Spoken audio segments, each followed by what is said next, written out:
The numbers told the story. They always do. It's one of those idiots who believe in analytics. This is a numbers game with Gill Alexander on VSiN. Hour number 2 of a numbers game at VSiN, the sports betting network, VSiN.com, Game Plus, iHeartRadio, YouTube TV. However you're taking us in this morning, we appreciate it. It's Gill Alexander. It's Kelley Bydlon, live from Bydlon here at the D, the Barrage. Still to come this hour. Mark Borchard and I, Base Winner, and I did a Beating the Book podcast yesterday, Q1 derivatives in baseball, meaning basically at the 40-game mark of the 162-game schedule, give or take a few games for each team. Obviously, schedules are not uniform. We go into a deep dive in all kinds of baseball stats from a betting perspective, some more proprietary than others.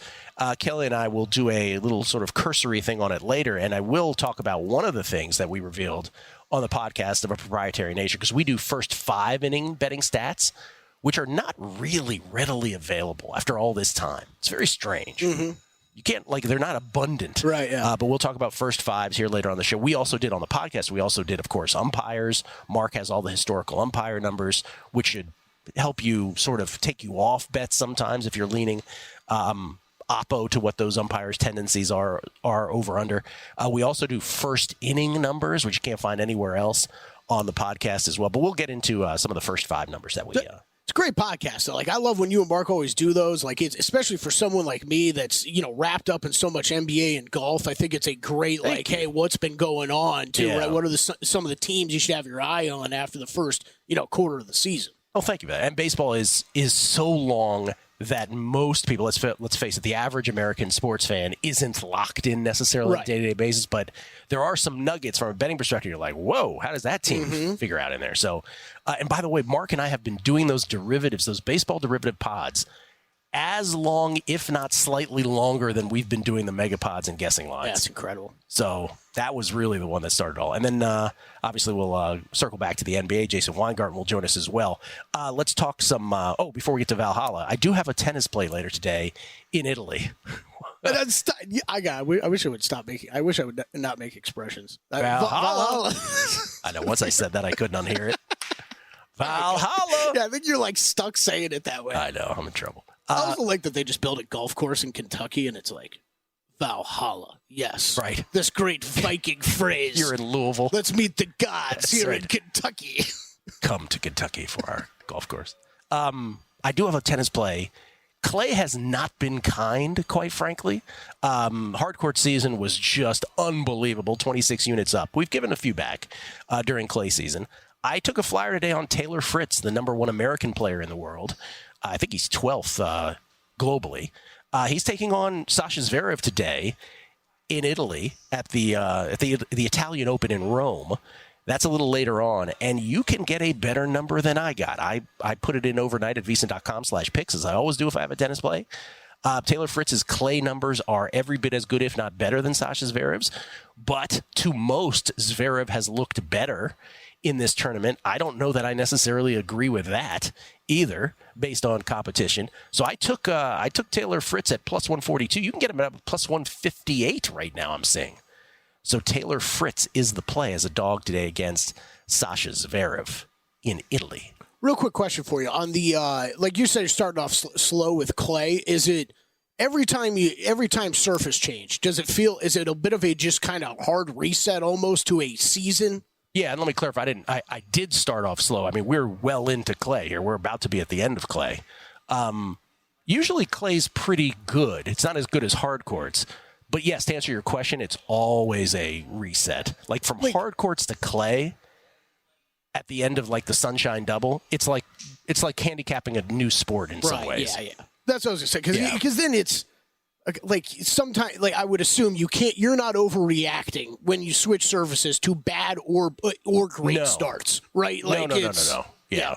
I mean, you're aware that there's a great South American clay court circuit with a lot of good Latin American players. But then once they get to play the elite players of the world, the Djokovic's of the world and the Sasha Zverevs and the Casper Ruuds, and, then chickens come home to roost a bit as well there too, because those guys are still just gods in the sport, period. But it's definitely, grass is the most janky one, because grass is in and out. And grass is just faster than hardcore, and you really don't know what to make of that necessarily. So you got to kind of go with your guys on grass a little bit more. Well, I mean, you're looking at numbers, but you're also looking at hardcore numbers in addition. But Clay hasn't been great so far, admittedly. It hasn't been terrible either. It's sort of like you're not at your Bitcoin highs. You're a little off the Bitcoin highs. That's how we are with Clay right now. Okay, Valhalla. Can I just talk about the Rory thing real quick? Yeah. So we know Scottie Scheffler just had a child. Scottie Scheffler is your short shot. Rory is the second shot. Rory is playing great golf. Rory just announced he is getting divorced. Mm-hmm. Do you remember when he broke up with Caroline Wozniacki, bringing tennis back into this? Yeah. So Caroline Wozniacki she had been the number one player in the world. Like, tennis hardos don't remember this. Caroline Wozniacki was the world number one like 4 years before Rory McIlroy via 3-minute phone call. They got engaged. The wedding invitations went out. And then via 3-minute phone call, he broke up with her. And he had made their relationship public. Like, she wasn't really into being public, but he had made a point to make it public. So then she was subjected to this, like, public breakup. And for years afterwards, when he was with his wife that he's now getting divorced from, he would be like, yeah, at least I could be myself around her. Like, he was like taking subtle shots at Wozniacki the whole time. And she's like, what's going on here? Why are you still talking about this? Meanwhile, she got married to David Lee, former Warrior. She has 2 kids. I keep forgetting that. Yeah. I feel like you bring that up randomly once in a while. Because people who talk about it like he was with some girl. He was with the number one women's tennis player in the world. She was better at her sport than he was at his. I know I've told you this story. I've talked about this on air because there's parts of it I don't want to talk about on air. But remember I was telling you about the Venus Williams shoot I had the one day? And Caroline Wozniacki, there's like the Williams camp where there's like 30 people involved just in the most basic practice for like Venus. And they're like Caroline Wozniacki's like 3 courts over just like by herself with one coach. And like Rory's just like standing there. Like it was like really awkward.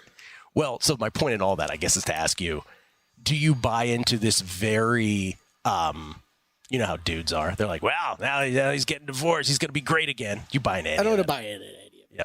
No, not even like I mean, you hear the baby swag stuff brought up all the time too. Like, I don't know. I've never had any children, so maybe you instantly get better at your job like right afterward. Maybe that is a thing, but people bring it up. I don't. Maybe you should go out and have some. We'll find out. We'll figure it out. Yeah, I don't really buy into it. I don't know if it's a thing or not a thing. I'm sure it is more of a thing with some people, but like, how do you quantify that? How do you handicap it? So I kind of throw it all out. Like, I don't think Scottie Scheffler we're expecting to be any better or worse this week than if this tournament was played a month ago. All right. Just had to be asked because everybody's. Yeah, no. I'm glad you brought it up because, no, I don't factor that stuff in really at all. All right. What are you looking for on this course? It's going to be long. It's going to be tough. It's going to be a test to every part of the game, just like majors should be. You're seeing these PGAs they're becoming, the past few years, they're playing a little bit more like U.S. Opens. These are tough courses. They're usually picking long, tough courses to put these PGAs at. So, field 156, keep in mind if you are doing cut parlays or anything like that, it is top 70 in ties, not top 65. That is something to keep in mind. You have extremely 30-yard fairways. If you're watching the video at home right now, you got 30-yard fairways. It's narrow, Gill, but it's not brutal. The problem is if you go too far into the rough, you're going to encounter 4-inch high rough, which is going to be fun for these guys to hack out of. Yes. 4 inches. And it's apparently, by some reports, we've had a warmer than usual spring in Kentucky, so that 4 inches is actually taller than that because of the grass growing throughout the spring. So if you are targeting doing your own handicapping at home, I emphasized guys that were good off the tee very, very heavily this week, about as much as I will at any tournament. Looking at guys that are not only hitting it accurately, you want to be hitting your second shot from those fairways, but guys that are long too. And there is a little bit more forgiveness with the fairways being 30 yards, and you do have a little bit of that first cut. So if you miss the fairway, distance over accuracy by a little bit, but off the tee, super important this week. You got 3 par 5s, Gill. Got to score on these par 5s. So if you're doing your own kind of stats at home, handicapping at home, look for guys that score on par 5s. Yes, that's usually going to correlate with guys that hit far off the tee. You get a little bit shorter shot with that second shot and a chance to get on the green in those par 5s. That's going to be really key this week. But you got to look at everything. Approach, if you are looking at approach numbers, 175 yards to over 200 yards, you're going to see a lot of approach shots this week. on those par fours. That's extremely important. Scrambling is going to be big this week. These greens are smaller. You're going to see some guys having to play around the green. Sand's going to come into play. There is one of the changes to the course from 10 years ago. They did take away some of the rough that kind of protects those traps on the fairways. So you're going to see a lot of balls that get driven that run out of the fairway into the traps as well. So something to keep in mind. It's a major. It's a test of everything this week, right? But you got to figure out what are you kind of emphasizing a little bit more than others. And that's really where I really looked at distance, long approach shots, guys that can score on par fives. That was the stuff that I focused on the most. Again, everything's important. Putting's important. If you want to look at bent grass putters, who's done well on those, go ahead. I would say emphasize more guys that putt well on really lightning fast greens. That's what you're going to see this week. These are going to be really, really fast. For me, now when you talk speed, when you get really fast or really slow greens, Gill, it does kind of it kind of levels the playing field a bit because it's not necessarily easy putting conditions for the great putters who are used to something a little bit more in the middle. If it's really slow or really fast, kind of brings everybody a little bit closer together. So it's my long way of saying maybe I bet on some guys that aren't the greatest putters this week that I'm hoping get a little bit of a spike, because it's the hardest thing to handicap in golf is putting. You're just looking for someone to run hot for a week. And hopefully put yourself into contention. All right, let's get into some of your bets on the other side. Your outrights and beyond, and then some questions as to why you're not betting some others. We'll get into that. Plus the baseball stuff with the first 5 innings. It's a numbers game at VSiN, the Sports Betting Network.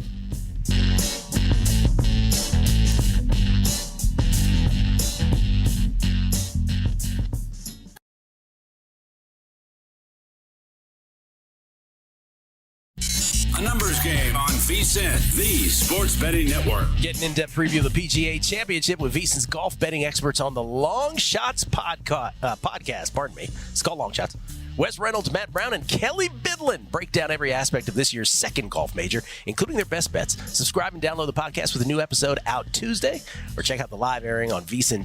That was yesterday. That is today at noon Eastern, 9 a.m. Pacific, right after this show. Your live airing, right? That's right. That's right. VSiN, the Sports Betting Network. And, thank God we have one of the Long Shots guys here with us now, Kelley Bydlon. Hey! So you can, tell us some of the stuff you bet. What did you end up with outrights, and then we'll go from there? I bet 2 whole outrights.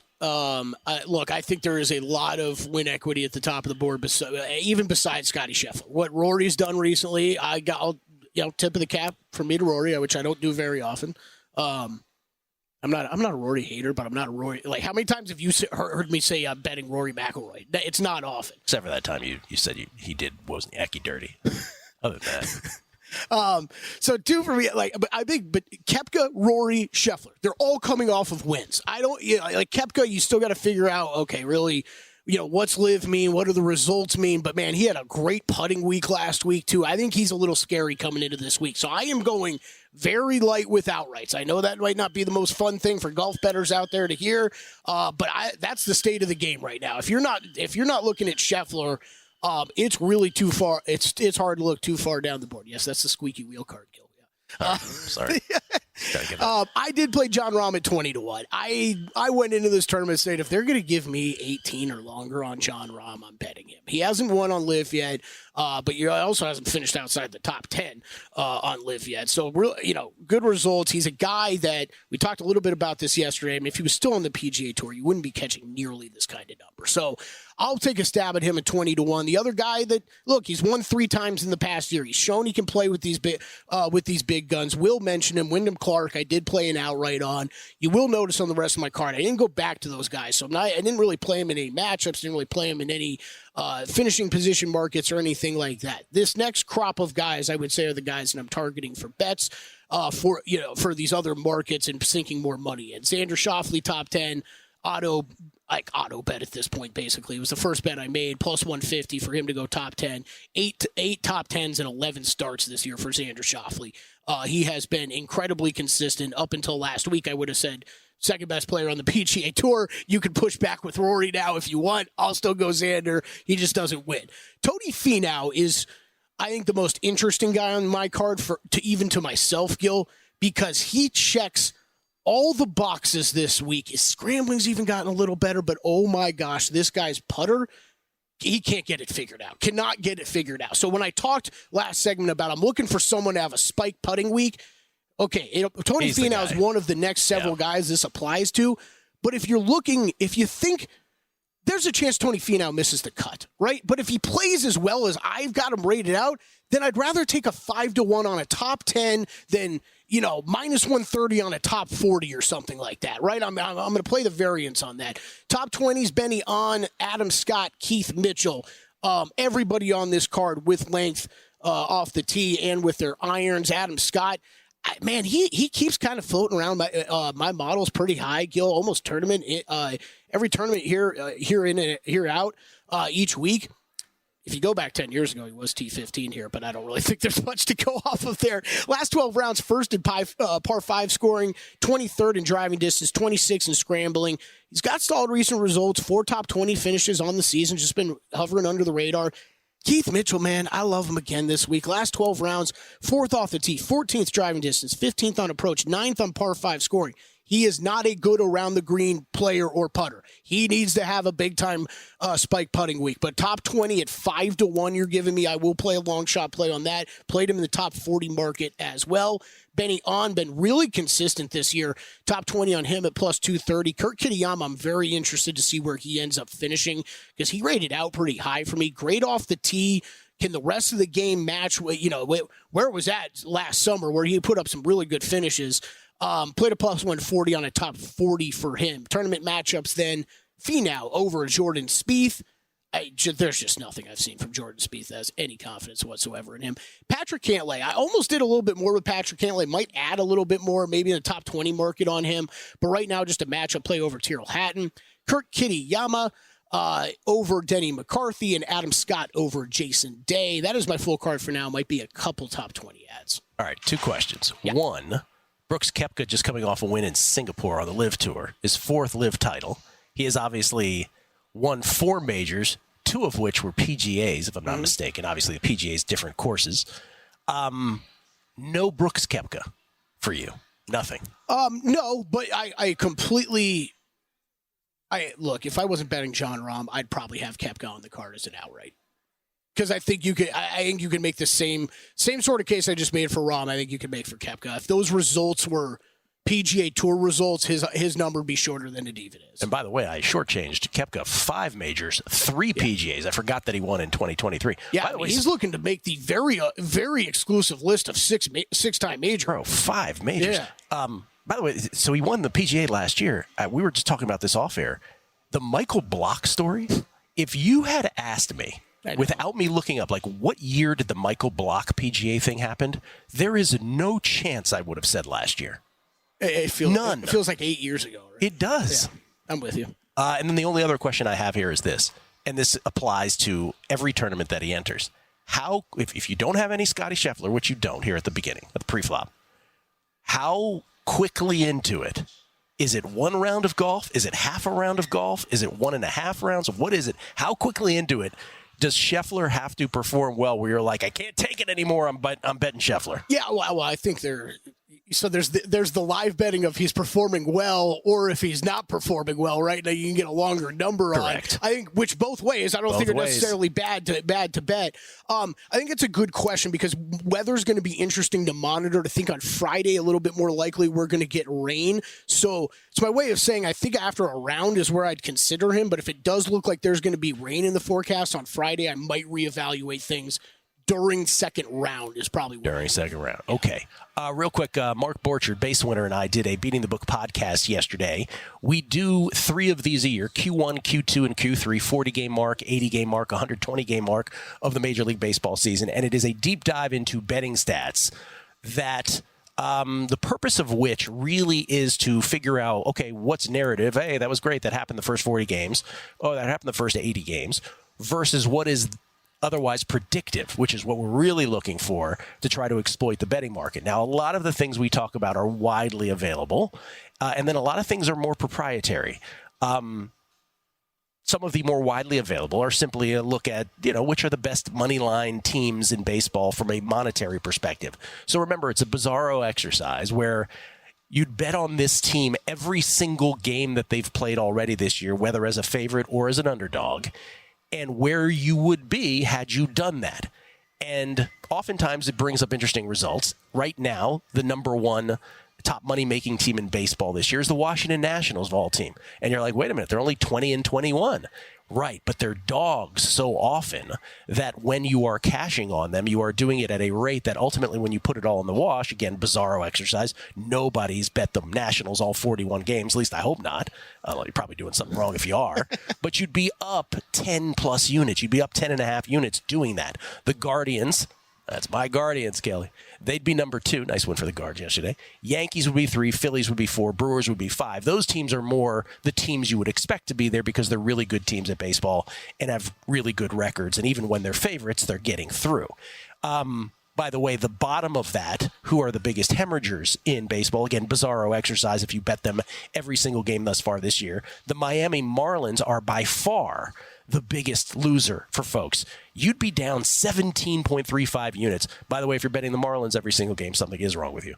But the Astros, this would make more sense to people. The Astros would be the second worst, and people, that makes sense intuitively because the Astros have a lot of pre-flop, preseason hype, as they always do. And favorites. And they're 17-25, right? If you're watching at home, these are based off $100 bets than the money you're seeing. $100 bets. $100 bets if they're underdogs to win 100 if they're favorites. And so Marlins would cost you over 17 units, the Astros over 10, almost 11, and the White Sox, Angels, and Giants. That makes sense, 3, 4, 5. Again, they're just bad at baseball, but you can learn some stuff. So when we did 5 innings, remember you can, of course, bet first fives in baseball. You would think, okay, well, is this stuff consistent? And it rarely ever is. And first 5, if you had any guess, most profitable first 5 teams in baseball this year. Do you know who the most profitable is? Yankees. Phillies, which they're the first team to win 30 games, so that would make sense also, right? That you'd be up 9 units betting the Phillies. They're 29-11-3. Remember, you can push on first fives. Boston is second. Washington is third. Washington third. Remember, they were good full money line, too. Milwaukee's fourth. Chicago Cubs fifth. Guess who's the 6th most profitable first 5 team in baseball this year? The Chicago White Sox. Wow. Who in your standings, in your real life standings, are 13-30. But they're the 6th most profitable first 5 team.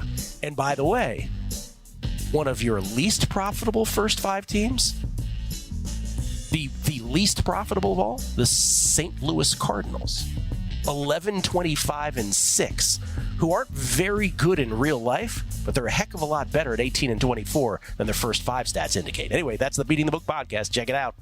A numbers game on VSiN, the sports betting network. So Kelley, I says to him, when does the suit end and where does perk begin? Don't miss VSiN's special programming tonight, breaking down the NFL schedule release. We started the show with this. It is schedule release day. Check out VSiN Primetime NFL schedule release special at 8 p.m. Eastern to get instant analysis as the schedules come out tonight. Then at 9 p.m. Eastern, it is a special edition of The Handle, the NFL schedule release special from The Handle. Matt Brown, Mike Somich will talk with odds makers and give their analysis on which bets you can take advantage of. That's VSiN's NFL schedule release special starting tonight at 8 p.m. Eastern, only on VSiN, the sports betting network. Remember when we used to do on VSiN Primetime? As they were coming out, remember our guys back behind the scenes would produce the schedules on the fly. They're going to do that tonight as well. Man, you are setting high expectations for this show. So everybody back there's like, shut up, Gill. We're not doing Gill's like, that. I don't have to host it this year. I'm going to keep saying how great it's going to be. It's great. No, you're right. I mean, the crew does amazing work. They try their best. Really, the timing, the toughest part about this, because we've done multiple of these before, is you could go into this with a great game plan, but you don't know exactly 100%. how the show's going to go and how you can follow 100%. it. Yeah. And you don't know where the schedule's going. Right. So, real quick before we get to Jason Weingarten standing by. So, again, before the break, we just talked about first 5 inning stats as just one of the things we talked about on the Beating the Book MLB Q1 derivative show that I did with Mark Borchard. Mark and I have done these shows for over a decade now, these podcasts. What I wanted to point out about that was, because the readily available stuff is, which are the biggest money line teams thus far this year, which are the worst. We also did home road splits. We also did which are the best run line teams, the de facto power rating, of course. And so your job as a handicapper is to figure out, all right, what of that is narrative, what of that is predictive. But what's great about baseball, and we highlighted this with our March-April bet, with our May bet, there's so many different ways to bet the sport that when we talked about first fives, in there that nugget of as bad as the White Sox are in real life, and Borchert has them as his worst team, they're the 6th most profitable first five team. Now, what does that mean? That means that in a betting market, as bad as the White Sox are discussed and as are talked about, justifiably so in mainstream media, that actually, from a betting standpoint, their starting pitching is competent enough that they're actually kind of okay. And because of the dog prices, they do very well for first five bettors. Now, what does that also mean? It also means that their bullpen is crapola. Like the worst, right? And conversely, the Cardinals, a little more nuanced. The Cardinals are 18-24, not good at baseball, right? Not good, but not horrible in your standings. And yet, as a first five betting vehicle, they are horrific. They're the worst possible team in all of Major League Baseball, where their first five numbers, again, 18-24 in real life, but their first five numbers on the Cardinals, 11, 25, and 6. You'd be down 15 units if you bet the Cardinals' first five every game this year. And again, that's just a bizarro exercise. But anyway, little nuggets like that. And then we talked about first inning pitchers and that kind of stuff. So check it out. Beating the Book, Q1 MLB derivative betting show with Mark Borchert, base winner. Jason Weingarten joins us from under a cloud of smoke, courtesy of the Progressive Guest Line. You can follow him on Twitter at Spreadopedia. He is a day away from flying to London, England to go see Crawley, try to get to League One. How you doing, Jason? Pretty good. Pretty excited. Been traveling around the last couple of weeks. Just got done with back-to-back weddings. So one more trip on the horizon, and then maybe we'll get some time to focus on baseball every day. Are you at that age where all your friends are getting married? No, I'm at the age where all my friends are having kids. Okay, but you're attending weddings left and right, though. Two. I mean, that's more than normal, but less than some, I Lay suppose. off the guy, Gill. He's popular, There's one on okay? the left Come and on. there's one on the right, Yeah. so I said left and right. Okay, you're right. All right, it's just two. All right, well, so now, again, for those who missed this, because we had Preston on last week, the week before last, pardon me, Preston Johnson, co-chairman of Crawley Town. You are involved in the team as well, to the extent that you care to share, to the extent you're involved.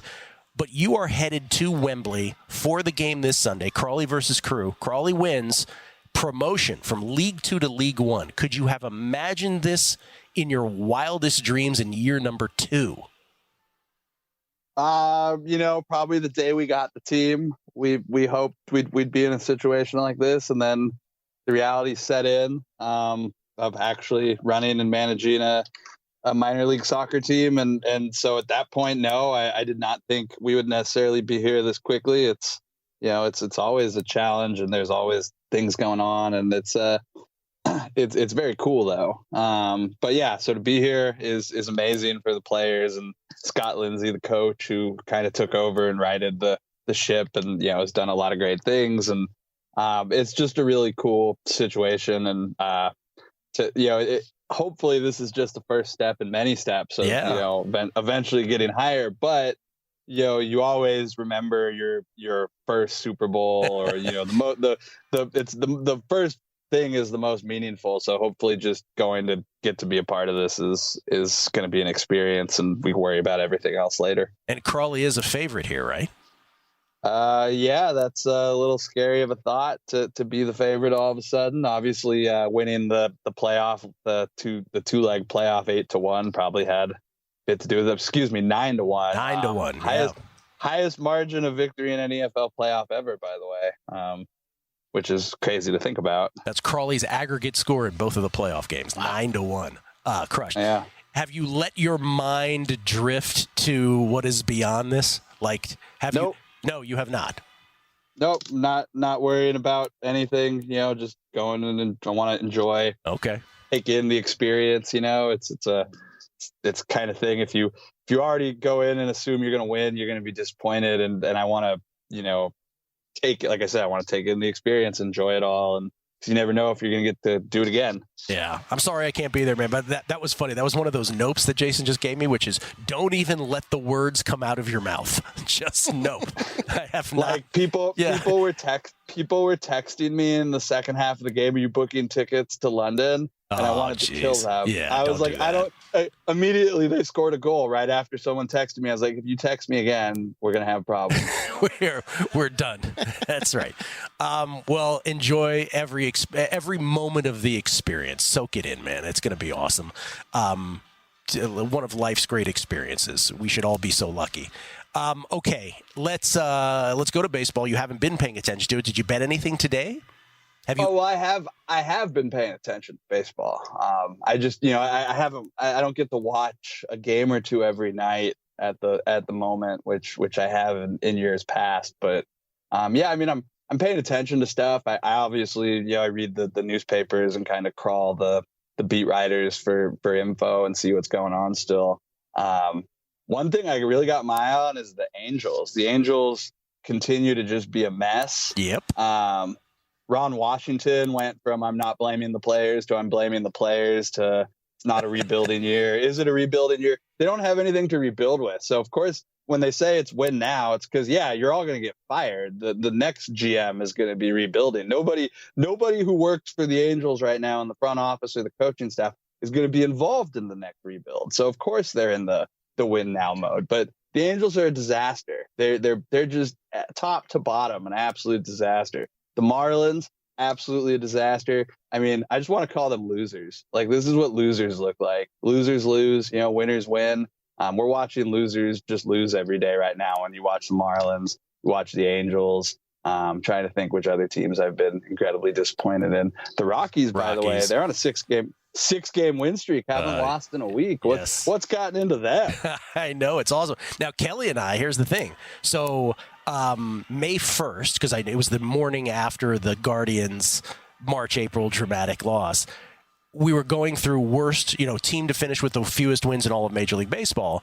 And I said out loud, I was like, oh, Angels 40-1, pretty interesting. And that day, Trout announced, those two bases I stole last night and helped the Angels win, I got hurt, so I'm out.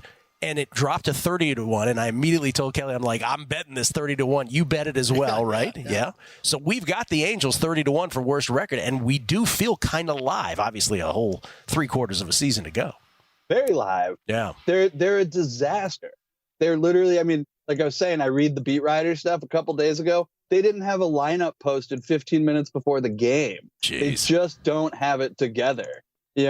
It's not, and it's funny because I look at organizations which are doing things like hiring guys from Driveline to revitalize their whole operations and streamline everything. It's like the Angels are so far behind, like they have to spend twice as much now just to get up to where teams were 2 years ago. This is such a disaster. I wouldn't even want to work for them. Jason gets a call. He's like, no, thank you.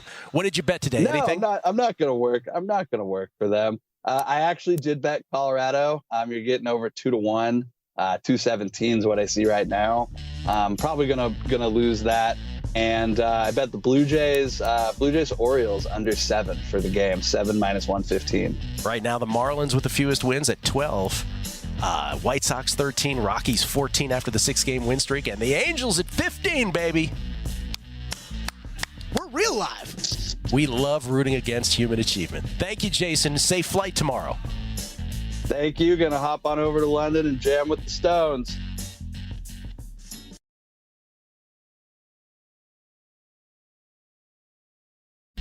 A numbers game on VSiN, the sports betting network. The NBA playoffs are heating up, and so is the action at DraftKings Sportsbook, an official sports betting partner of the NBA. New customers bet $5 to get $150 in bonus bets instantly. Download the DraftKings Sportsbook app now and use code VSiN. That's VSIN.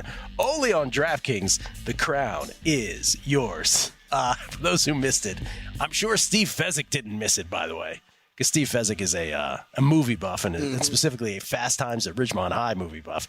But as Jason was leaving us this last segment, he threw out, I don't think he quoted Spicoli perfectly. Yeah, close enough. But close enough. Was this, and so it was the surfer's dream, for those who are familiar with the movie Fast Times at Ridgemont High. Jeff Spicoli had a dream at some point which featured Stu Nahan, right? Like, and girls, where he was talking big competition. He's having a dream. Having a dream. He won some surf competition, right? It was the same one where he's like, "All I need are some tasty waves." Cool. No, this is it's a way of looking at that wave and say, "Hey, let's party, bro."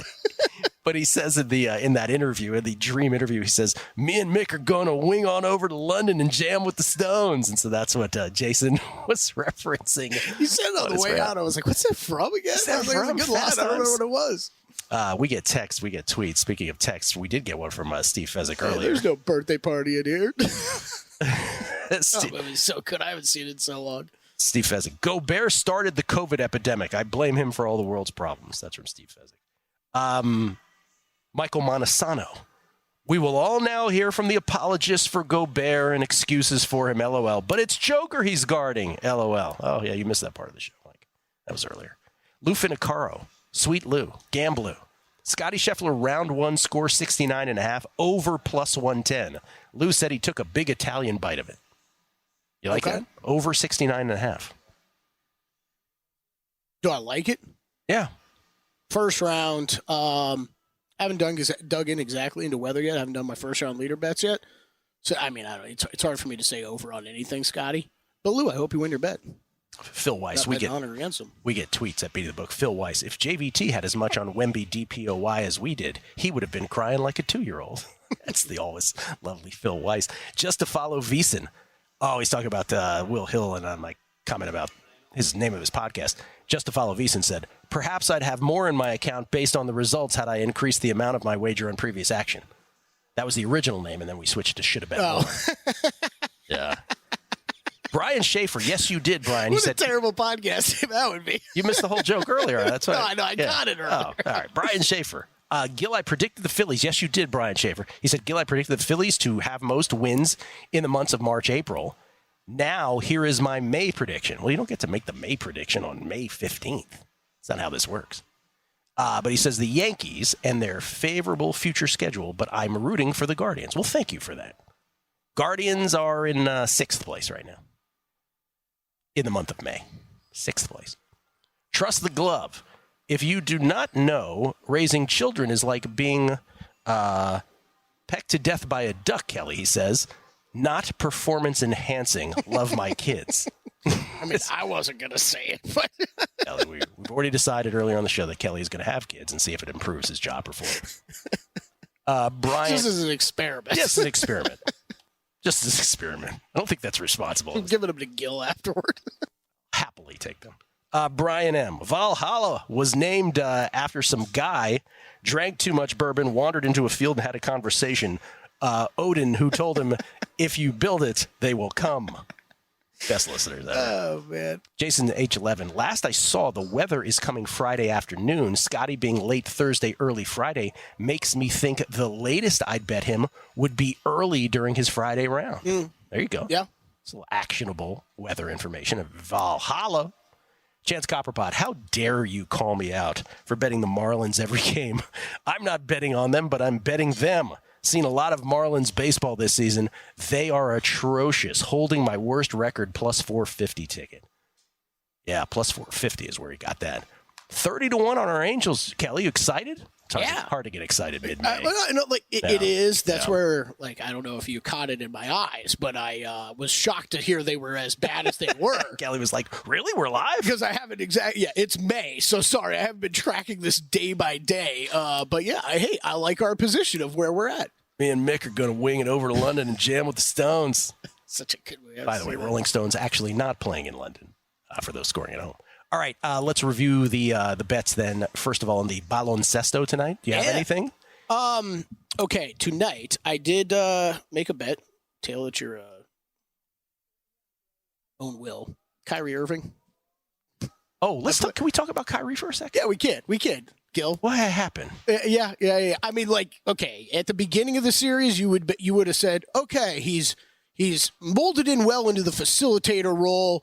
This is going to work. And at times it's looked like that, but what a mature chapter of his career kind of thing. Exactly. But now when you're staring at 2-2, going back to Oklahoma City, and Game 4, we're all wondering where's Kyrie? And Luka's not 100%. He's dealing with 7 different injuries. Yeah. I understand he's still going to be extremely ball dominant. That's going to happen. I find it hard to believe that one of these last couple games, Kyrie Irving is going to go, like the Mavs are going to go down without Kyrie Irving trying to put up a bunch of shots. So I played 25 plus. You're getting almost 2-1 on that right now, which is kind of silly for just, Kyrie Irving point props. So I played that small tonight, nothing big. If I did not have Mavericks, I'll just be rooting on my Maverick finishers. I keep saying that. Said it before the series. I thought there was a little value on the Thunder. I think there's value almost game to game on the Thunder. I think if you're looking to bet the Thunder, bet it now. I wouldn't be surprised at all if this gets out to 5 tonight. The way we've seen Thunder money come in late these past couple games, I'm thinking it's going to hit 5. So that's what I would say in that one. And then I've got Celtics in 5. So I just hope they take care of business. By the way, as you were speaking, the Celtics line, people cannot stop betting the Celtics. Went from 15.5 to 16 back to 15.5 while you were speaking. So what was that? Was it yesterday on the air where we were like, whoa, 15.5? So that came down a bit. It was like 14.5 this morning. About 30 minutes ago, Donovan Mitchell got downgraded to doubtful, which I don't know that should be that big of a surprise, but we went from 14.5 back up to 15.5 in that game now. Probably more notably, I don't know if everybody caught this, Karis LeVert questionable for this game tonight too. So, in addition. The Celtics have had, and I know Samich says the Porzingis is hurt, but the Celtics have caught every possible break. It's incredible. Yeah. We've been saying all year, the East was not nearly as strong as the West, but what? Even if the Knicks advance, you're talking about this is not the Knicks squad some of us were excited about, and it's not fair to judge them like they were because they're not the same team. We will never know what a Butler Heat team could have done to the Celtics. Giannis. They won one game without him. And I have this, and there's no way I can prove this, but this Cavaliers team, I have a feeling they would have won at least another game, if not 2. I think people were way underestimating just how much Donovan Mitchell could mess with the Celtics. There was a large chunk of the season. Yeah. This is where I know a lot of people don't check in the NBA basically until we hit the playoffs. I get it. Yeah. There was a large chunk of the regular season where the Cleveland Cavaliers were a top 5 offensive and defensive team and one of the better teams in the Eastern Conference. So, repeat again. So, you're over Kyrie points? I'm over Kyrie points. That's all I played tonight. I would lean Thunder side, though. Cavs, Celtics, I don't know what to tell you. Under or nothing probably, but I wouldn't be touching this. This is tomorrow night, but you think the Nuggets and T-Wolves extends to 7? I think the Nuggets take care of business. I think what JVT said was right, which is you want to say 7, but the Nuggets are on some stuff now. Where the Knicks were on something earlier, the Nuggets feel like that right now. And I'll go. It's 3 games in a row. 3 games in a row. They're shooting over 50% from the field. The shot making has just been incredible. And I'm not saying it's Nikola Jokic. It's Jamal Murray. There are great players on this team. So much like we talk about 3-point shooting percentages and how those can be extremely volatile, and we see those come down or go up. Nikola Jokic, what you saw last night was incredible. It's Nikola Jokic, though. I'm not going to put it past the guy to be able to put up those types of games. I would love to see this go 7. I don't know what to think, though. I did bet. The only other thing I bet was I bet under immediately last night in Knicks Pacers, Game 6. The whole Game 6, Game 6, Game 7. What number did you get? I bet at 217.5. No, 217? 217.5. 216 right now. Open 218.5. So under money coming in quick. If you want to get on that, I'd get it on that quick. Under, and I would lean with those guys on the Knicks, but I still have a little Knicks series exposure, so I'm just going to let that roll. I'm not running. All right, long shots on in 5 minutes. That's right. Long shots coming up. I'm going to change into my clothes from yesterday and run over a circuit real quick. It's about to do it. Kelley, Wes, and Matt going to do that. I'm on Taylor Fritz in tennis coming up a little later. Kelley and the guys will tell you all about their golf plays again for Valhalla coming up here in 5 minutes. And then tonight, don't forget once again our schedule special tonight. NFL schedule release day. Both VSiN Primetime and, of course, special edition of The Handle. Wow, Matt Brown doing double duty. It's working a lot. Better be getting overtime. Overtime. We're going to London, hang out with the Stones. done all we can do. Gojo and Golick are next. Kelley's going to sprint. Go! Best bets.